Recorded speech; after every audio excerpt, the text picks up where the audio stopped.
Hey guys, this is Haro. Wanted to come to you with a Greenville market update. I haven't done one of these in a long time, partly because I was away. And this is January's numbers. It was reported in February. We don't have February's numbers yet, but I wanted to go ahead and go through some of what I'm seeing in the economic indicators. This report is put out by the Greater Greenville Association of Realtors. So it encompasses just the Greenville MLS.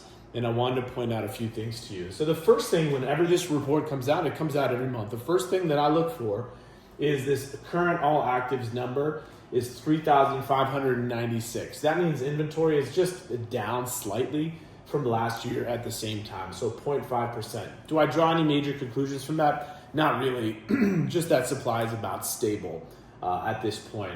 Average days on market for the actives, which isn't what I'm really looking for, but is 83, and then last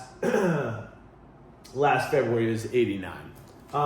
So not a big thing there, and actives, a lot of them are overpriced and are on the market, or someone's tire kicking, just kind of seeing what the market will give them, and therefore they sit on the market longer, and that's what drives that number up. The really interesting numbers to me really start in the middle of the page. And we have 1 month of data. So the 1 month in 2025 over 1 month in 2024, what we see is that there's 946 solds, which is up 12% from 844 last year. So demand seems to be increasing. Now, it's only 1 month of data. And as we know from a statistical standpoint, 1 month of data is not enough data, but that is about 100 more houses sold this past January than the previous January. So does that mean the economy is getting more stable, or people are feeling more confident in Greenville, in the national economy? Those are good questions. What we're seeing in the solds is that the median price in Greenville is $310,000. Last year is $315,700. So that slipped a little bit. And the average price, $389 and $386, which is effectively the same.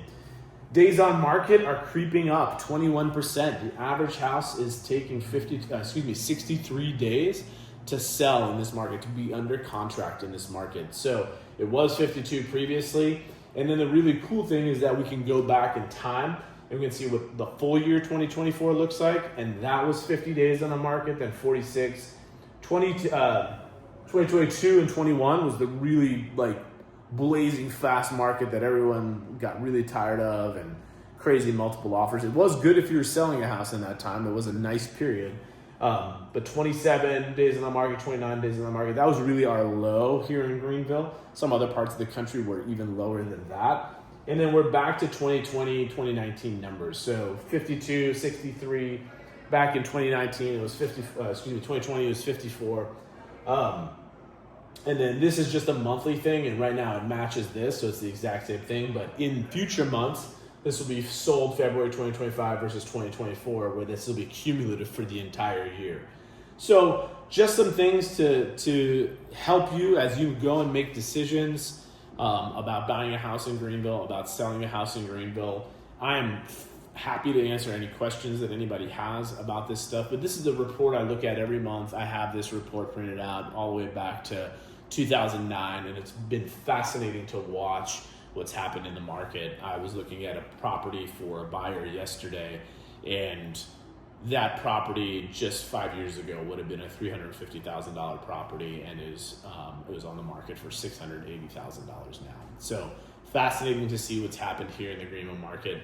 One other point I'll make, we are part of a franchise group of 8 Keller Williams franchises across South Carolina and Georgia, and we cover several major markets: Columbia, Charlotte, Savannah, Atlanta, and then Greenville.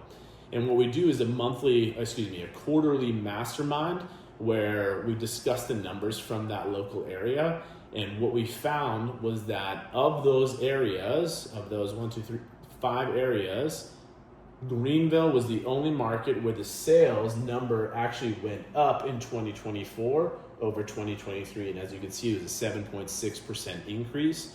And that was an anomaly. That is not what Atlanta experienced, Savannah experienced, Charlotte, or Columbia.